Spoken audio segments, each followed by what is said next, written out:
حضرت الیاس کا معجزہ دیکھنے کے بعد بھی بنی اسرائیل نے بال کی پوجا نہ چھوڑی، بلکہ انہوں نے اللہ کے نبی حضرت الیاس علیہ السلام کو ہی شہید کرنے کا ارادہ کیا۔ حضرت الیاس نے اللہ کے حکم سے ہجرت کی، اور اب اللہ نے ارادہ کیا تھا کہ بنی اسرائیل کو راہ راست پر لانے کے لیے ایک آخری مرتبہ جھنجھوڑ دیا جائے۔ اللہ کی اسی مشیت کے سلسلے میں نبوچاد نظر، جسے بخت نصر بھی کہا جاتا ہے، اسرائیل پر حملہ آور ہوتا ہے۔ اس معرکے میں بنی اسرائیل کو بڑی ذلت کے ساتھ شکست ہوتی ہے، اور ان کے لاکھوں لوگ مارے جاتے ہیں اور لاکھوں کی تعداد میں قیدی بنا لیے جاتے ہیں۔ نبوچاد نظر کے بارے میں اکثر علماء اور ہسٹورینز کی یہی رائے ہے کہ وہ ایک بت پرست تھا، لیکن اللہ نے قرآن مجید کے اندر اس کے متعلق کہا ہے کہ بنی اسرائیل پر میں نے اپنے بندے مسلط کیے، یعنی اللہ اپنی فیورٹ قوم بنی اسرائیل کو تباہ و برباد کرنے والے کو اپنا بندہ کہتا ہے۔ اس کے متعلق علماء اکثر یہی کہتے ہیں کہ انسان کو اللہ نے تخلیق کیا ہے، لہٰذا وہ چاہے بت پرست ہی کیوں نہ ہو، پھر بھی اللہ کی مخلوق ہی تو ہے، لہٰذا وہ اللہ کا ہی بندہ ہے۔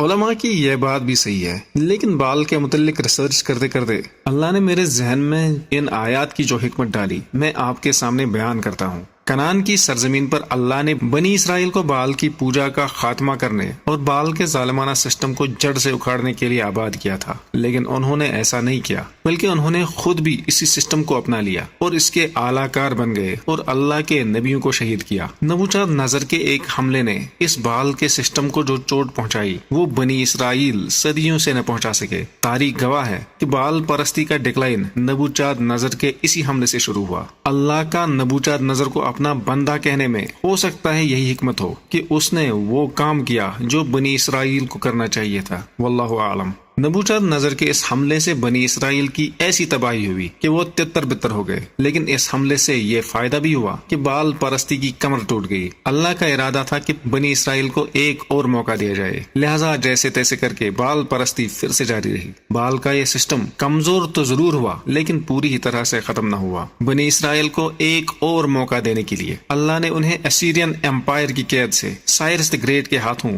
150 سال بعد آزاد کروایا، اور ان کی اصلاح کے لیے ان کی قوم کے آخری نبی حضرت عیسیٰ علیہ السلام کو بھیجا۔ لیکن ان لوگوں کے اندر اب کوئی خیر نہیں بچی تھی، لہٰذا انہوں نے اس نبی کو بھی قتل کرنے کی کوشش کی، بلکہ ان کے اپنے عقیدے کے مطابق انہوں نے شہید بھی کیا۔ لیکن بنی اسرائیل کو اس بات کا اندازہ نہ تھا کہ یہ ان کے لیے ایک آخری موقع ہے۔ اس کے بعد یہ لوگ اللہ کے غضب کا شکار ہوئے۔ یہ لوگ بال کے اس نظام کو جو نبوچاد نظر کے حملے کے بعد بہت کمزور ہوا تھا، گرانے کی بجائے اپنے ہی پیغمبر سے دشمنی کر بیٹھے۔ اب ان کی ساری وارننگز ختم ہو گئی تھی۔ اب یہ پوری طرح سے ثابت ہو گیا تھا کہ ان کے اندر اب کوئی خیر نہیں بچی۔ ایک وقت میں جو قوم اللہ کی فیورٹ ہوا کرتی تھی، اب اللہ کے غضب کا شکار ہو گئی۔ اللہ نے رومنز کے ہاتھوں انہیں ایسا ذلیل کروایا کہ اب یہودی نام بھی ایک گالی بن گیا ہے، اور پھر رومنز کے ہاتھوں ہی بال کے سسٹم کا بھی خاتمہ ہو گیا۔ اور حیرت انگیز بات یہ بھی ہے کہ جس دور میں رومنز نے بال کی پوجا پر پابندی لگا دی، اسی دور میں مکہ مکرمہ میں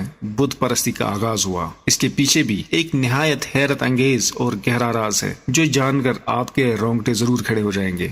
یروشلم کی مقدس سرزمین سے بال کی پوجا اور بال کے نظام کا خاتمہ تب ہوا جب رومن امپائر میں عیسائیت پھیل گئی۔ 337 عیسوی میں رومن امپائر کا بادشاہ کانسٹنٹائن عیسائی مذہب قبول کرتا ہے، اور یوں رومن امپائر میں عیسائیت کو حکومتی سطح پر بہت سپورٹ ملتا ہے، اور دھیرے دھیرے عیسائیت پورے ملک میں پھیل جاتی ہے، اور آخر کار 392 عیسوی میں رومن امپائر کی طرف سے بال اور دوسرے بتوں کی پوجا پر مکمل پابندی لگ جاتی ہے، اور یوں یہ خطہ بال کے ظالمانہ نظام سے بالکل پاک اور صاف ہو جاتا ہے۔ لیکن حیرت انگیز بات یہ ہے کہ بال کی پوجا پر پابندی لگنے کے چند سال قبل ہی مکہ کے اندر قریش کے سرداروں میں سے ایک سردار عامر بن لوہی کو کوئی بیماری لگتی ہے، اور اس بیماری کا علاج کروانے کے لیے عامر بن لوہی کنعان پہنچ جاتا ہے۔ کنعان آ کر وہ دیکھتا ہے کہ کنعان کے لوگ بال بت کے ارد گرد کس طرح ناچتے گاتے ہیں اور ڈول باجے بجاتے ہیں۔ یہی دیکھتے دیکھتے شیطان اس کے دل میں ایک وسوسہ ڈالتا ہے، اور وہ کنعان والوں کی اس رسم سے بہت متاثر ہو جاتا ہے۔ عامر بن لوہی سوچتا ہے کہ مکہ کے اندر بھی کاش ہمارے پاس اسی طرح کا کوئی بت ہوتا تو ہم بھی اسی طرح اس کی پوجا کرتے اور اسی طرح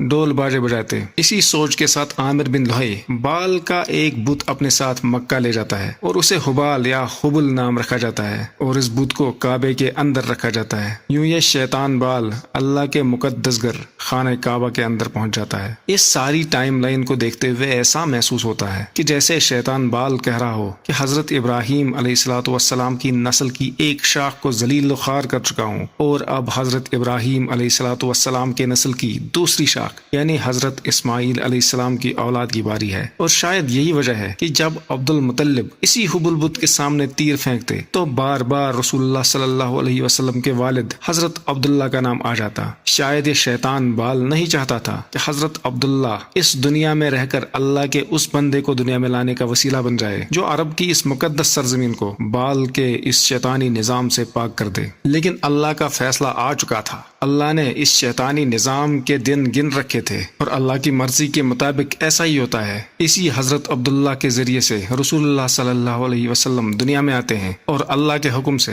بال اور اس کے شیطانی نظام کو ہمیشہ ہمیشہ کے لیے دفن کر دیتے ہیں اور اللہ کی اس مقدس سرزمین کو تمام شیطانی رسومات سے پاک کر دیتے ہیں۔ لیکن کیا واقعی اس شیطانی نظام کا خاتمہ ہوا یا پھر آج بھی کسی دوسری شکل میں چل رہا ہے اور ہم سب اس کے غلام بنے ہوئے ہیں؟ آپ کو کیا لگتا ہے؟ کامنٹ میں ضرور بتائیے۔ اس ویڈیو کو لائک اور شیئر کریں اور ہمارے پیج کو فالو کریں۔ اللہ حافظ۔